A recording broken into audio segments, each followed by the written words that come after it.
राम राम मित्रों। PM Narendra Modi sentence for prison in Canada by the court of citizen in Canada. आप सोच रहे होंगे ये कौन सी अदालत है जिसने हमारे प्रधानमंत्री नरेंद्र मोदी को जेल जाने की सजा दी है। तो मित्रों, ये कनाडा के लोग हैं, खासकर कनाडा के वो सिख जो भारतीय मूल के हैं, लेकिन right now they are citizen of Canada. और इन सिखों पे लगातार आरोप लगता रहा है कि ये पंजाब में खालिस्तान के समर्थक हैं। पंजाब में अलगाववाद का जो भी आंदोलन रहा है, ये इसको संचालित करते हैं, फंडिंग करते हैं।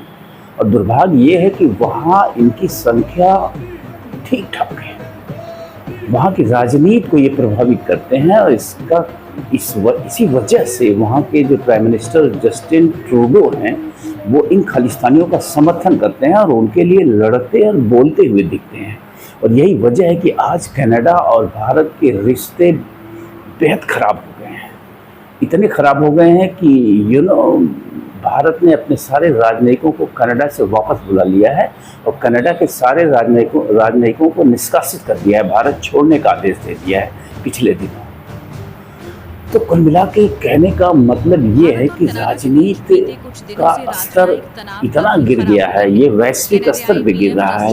ये जो भारत की कमियों के बारे में मैं बार बार करता हूँ, ये वैश्विक स्तर पे गिर रहा है। जस्टिन ट्रूडो जानते हैं कि सिखों के समर्थन के बगैर उनकी सरकार नहीं चल सकती है या फिर से नहीं बन सकती है, इसलिए वो लगातार जो है इन सिख जो भारत के खालिस्तान समर्थक हैं, जो भारत में अलगाववाद को बढ़ावा देते हैं, पंजाब में उनका लगातार समर्थन करते हैं। उन्होंने यहाँ तक आरोप लगाया है कि ये सिखों के नेता हरदीप सिंह निज्जर, नाम सुना होगा आपने, हरदीप सिंह निज्जर की हाल ही में हत्या हो गई है। तो कनाडा का ये आरोप है कि हरदीप सिंह निज्जर की हत्या में भारतीय खुफिया एजेंसियों लाइक रा का हाथ है। और इसी आरोप के चलते खटास बढ़ी है। वैश्विक मंच पे उन्होंने भारत के विरुद्ध ये आरोप लगाया है, लेकिन भारत का ये कहना है कि कनाडा आज तक कोई ऐसा ठोस सबूत नहीं दे पाया जिसके चलते उसके इन आरोपों को स्वीकार किया जाए। भारत लगातार इन आरोपों का खंडन करता रहा है। तो कुल मिला के इस वीडियो का मकसद ये है कि ये जो कनाडा में अलगाववादी हैं, सिख अलगाववादी हैं, ये निश्चित रूप से भारत के लिए बड़ी समस्या रहे हैं। पंजाब में जो उग्रवाद का एक दौर था, आपको याद होगा, वो जैसे तैसे ख़त्म हुआ है।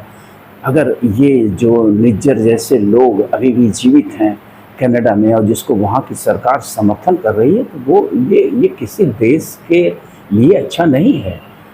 कनाडा को ये सोचना चाहिए, जहाँ तक मैं समझता हूँ, कनाडा के प्रधानमंत्री को अपने व्यक्तिगत राजनीतिक लाभ से ऊपर उठकर इस समस्या का समाधान करना चाहिए। और कनाडा और भारत के गहरे संबंध रहे हैं। भारत के संविधान में भी कनाडा से कई सारी चीज़ें ली गई हैं। तो ये रिश्ते बने रहने चाहिए। और बड़ा व्यापार भारत और कनाडा के बीच एक अच्छा खासा व्यापार भी रहा है और अभी भी है, लेकिन आने वाले दिनों में अगर इस ढंग से तनाव बरकरार रहा, खटास बरकरार रही, तो ये हमारे आपसी जो व्यापारिक रिश्ते हैं, जो मानवीय रिश्ते हैं, जो राजनीतिक रिश्ते हैं, ये इन सब पे प्रभाव पड़ेगा। ये दोनों ही देश राष्ट्रमंडल राष्ट्रों के सदस्य हैं। दुनिया की सबसे बड़ी अर्थव्यवस्थाओं का जो समूह G20 है, उसके भी सदस्य हैं दोनों। और दोनों के बीच 2023 में जो व्यापार था, द्विपक्षीय व्यापार, $9.36 बिलियन का था, जिसमें कनाडा को भारत का निर्यात $5.56 बिलियन और भारत को कनाडा का निर्यात $3.80 बिलियन का था। तो हमारे बड़े अच्छे व्यापारिक रिश्ते भी रहे हैं। और एक बात और मैं बता दूं कि कनाडा में सिर्फ सिख ही नहीं है जो अलगाववादी सोच रखने वाले सिख हैं, जो पंजाब से माइग्रेट होके गए हैं और आज कनाडा के नागरिक हैं। कनाडा में बहुत सारे लोग हैं भारत के, तमाम सॉफ्टवेयर इंजीनियर और तकनीकी स्किल वाले लोग भी कनाडा में भरे पड़े हैं। तो कनाडा और भारत के रिश्ते को संभालने की ज़रूरत है। और कनाडा को कनाडा के प्रधानमंत्री ट्रूडो साहब को निष्पक्ष होकर राजनीतिक लाभ हानि से ऊपर उठकर इन संबंधों को बचाने का प्रयास किया जाना चाहिए। एक दूसरे के राजनयिकों को देश से बाहर निकाल देना ये समस्या का समाधान नहीं है।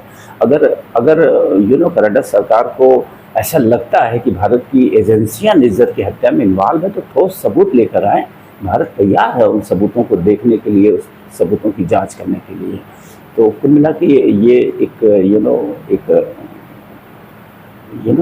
कह सकते हैं एक डिफरेंट टाइप का वीडियो था, जिसमें मैंने शुरू में ये कहा कि हमारे प्रधानमंत्री नरेंद्र मोदी को जेल की सज़ा हुई है। तो वहाँ ये वीडियो आपने देखा है, जो मैंने वीडियो डाला है कि कैसे वहाँ के जो अलगाववादी सिख हैं कनाडाई मूल के, वो हमारे प्रधानमंत्री को जेल में बंद पिंजड़े में कैद कड़ियों से कसे हुए दिखा रहे हैं। ये अच्छा नहीं है, ये संबंधों के लिए और बुरा है।